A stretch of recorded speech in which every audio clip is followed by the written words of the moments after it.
हम 12 के 12 महीने दवाई खाते हैं लेकिन ठीक नहीं होते, क्योंकि अगर हम विशेष ऋतु पर, विशेष ऋतु में विशेष चीज़ों का प्रयोग करें तो आपको 12 के 12 महीने दवाई खाने की आवश्यकता नहीं पड़ेगी, सिर्फ आहार का ही प्रयोग करना पड़ेगा। अगर आप सर्दी ऋतु में इसी विशेष चीज़ों का आप प्रयोग कर लेते हैं तो मेरा 39 वर्ष का अनुभव है कि आप बीमार ही नहीं होंगे, आपको दवाई खाने की आवश्यकता नहीं है।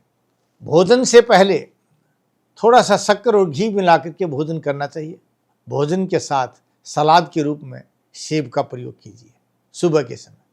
शाम के समय आप नमकीन चावल खा सकते हैं, दाल चावल खा सकते हैं, सब्जी चावल खा सकते हैं, वेज बिरयानी कहते हैं वो भी खा सकते हैं। ऐसा हलवा बनाइए जो चम्मच से गिर जाए, उस हलवे का प्रयोग करेंगे तो ताकत आती चली जाएगी आप।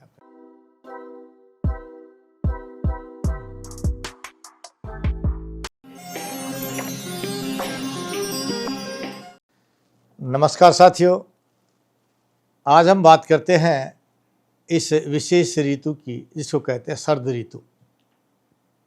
सर्द ऋतु में यथा अंडम तथा ब्रह्मांडम, जैसा अंडे में है वैसा ही ब्रह्मांड में है।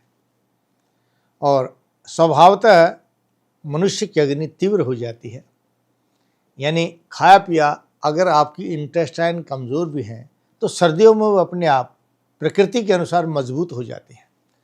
और जब आते मजबूत हो जाती हैं तो ऐसे समय पे हमें क्या खाना चाहिए जिससे हम सदा स्वस्थ रहें और हम रोगी ही ना बन पाए। हम 12 के 12 महीने दवाई खाते हैं लेकिन ठीक नहीं होते, क्योंकि अगर हम विशेष ऋतु पर, विशेष ऋतु में विशेष चीज़ों का प्रयोग करें तो आपको 12 के 12 महीने दवाई खाने की आवश्यकता नहीं पड़ेगी, सिर्फ आहार का ही प्रयोग करना पड़ेगा। और वो आहार क्या है, आप मेरी पूरी वीडियो देखना। मैं आज आपको ध्यान से बताता हूँ कि कैसे आप स्वस्थ रहेंगे, किन किन रोगों से। कहते हैं कि बुढ़ापे में याददाश्त चली जाती है, पार्किंसंस रोग हो जाता है, तो ये भी आपको नहीं होगा। कहते हैं कि घुटनों में दर्द या गठिया बन जाता है, अगर आप ऐसे भोजन करोगे तो गठिया भी नहीं बनेगा और घुटनों में दर्द भी नहीं बनेगा। कई बार रोगी कहता है कि त्वचा के रोग हो जाते हैं, आपको ऐसा करने से त्वचा के रोग भी नहीं बनेंगे, यानी कोई भी एलर्जिक रोग नहीं बनेगा, कोई भी कुष्ठ रोग नहीं बनेगा। और कई बार आपने सोचा होगा कि अचानक किडनी डैमेज हो जाती है, अचानक लीवर सोराइसिस हो जाता है, या पैनक्रियाज में सिस्ट या पथरी बन जाती है, या फिर पता चलता है कि कहीं न कहीं किसी अंग में कैंसर बन गया। इन सब का कारण क्या कि अगर आप सर्दी ऋतु में इसी विशेष चीज़ों का आप प्रयोग कर लेते हैं तो मेरा 39 वर्ष का अनुभव है कि आप बीमार ही नहीं होंगे, आपको दवाई खाने की आवश्यकता नहीं है। तो सबसे पहले मैं आपको बता रहा हूं कि भोजन में आपको क्या करना है। सर्दियों के इस विशेष समय पर भोजन से पहले थोड़ा सा शक्कर और घी मिला करके भोजन करना चाहिए सर्दी। और भोजन के साथ अगर आपने चपाती ले रखी हैं तो उन चपातियों में आप विशेष तरह आजकल भोजन के साथ सलाद के रूप में सेब का प्रयोग कीजिए। सुबह के समय सलाद के रूप में सेब का प्रयोग कीजिए, और अच्छा घी होना चाहिए, और घी भी चाहे गाय का हो या भैंस का हो। अच्छा घी अगर आप प्रयोग करेंगे तो आपके शरीर के अंदर एक एनर्जी, चुस्ती फुर्ती आती चली जाएगी। और दोपहर के समय आप थोड़ा सा कोसा गर्म पानी के अंदर नींबू निचोड़ करके इस नींबू पानी का प्रयोग आप दोपहर में कर लीजिए। और शाम के भोजन में अगर आप रोज़ाना खिचड़ी का, यानी मूंग की दाल और चावल, इन दो चीज़ों का रोज़ाना प्रयोग करते हैं अच्छे घी के साथ, तो देखिए आपकी पावर कितनी बढ़ जाती है और आप बीमार नहीं होंगे। हाँ, ये ज़रूरी नहीं कि रोज़ाना आप खिचड़ी खाएं। शाम के समय आप नमकीन चावल खा सकते हैं, दाल चावल खा सकते हैं, सब्जी चावल खा सकते हैं, वेज बिरयानी कहते हैं वो भी खा सकते हैं, या फिर रोटी चपाती आप प्रयोग कर सकते हैं। उसमें सलाद होना चाहिए। शाम के सलाद के अंदर आप भोजन के साथ अगर संतरा, मौसमी इन चीज़ों का सलाद में प्रयोग करते हैं तो आपकी अग्नि तीव्र हो जाएगी। स्वभावतः आपकी अग्नि तीव्र होती है, लेकिन ऐसा करने से आपके अंदर विटामिन सी भी पूरा हो जाएगा, बी सी के बनते चले जाएंगे। और मैं ये कहता हूँ कि अगर आप ऐसा करेंगे तो कभी बूढ़े नहीं हो सकते, क्योंकि मैं अपने रोगियों को यही बताता हूँ। और अगर आप दोपहर में लगता है कि आपको घुटनों में दर्द है, तो दोपहर के समय में या भोजन के तुरंत बाद दोनों समय ही 2 मुनक्का, 2 काजू और 2 बादाम, अगर घुटनों का दर्द है तो ये आप प्रयोग कर लीजिए।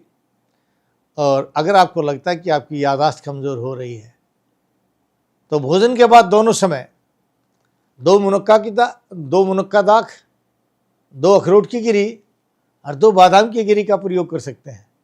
आपकी याददाश्त कमज़ोर नहीं होगी, पार्किंसंस रोग नहीं बनेगा। भोजन के बाद या फिर दोपहर के अंदर आप बादाम और पोस्त दाना, खसखस जिसको बोलते हैं, उनको मिला करके दूध में घोंट करके अच्छे से दोपहर में पीजिए। दोनों समय भोजन के साथ चाहे चावल हो चाहे चपाती हो, अच्छी घी का प्रयोग करना है।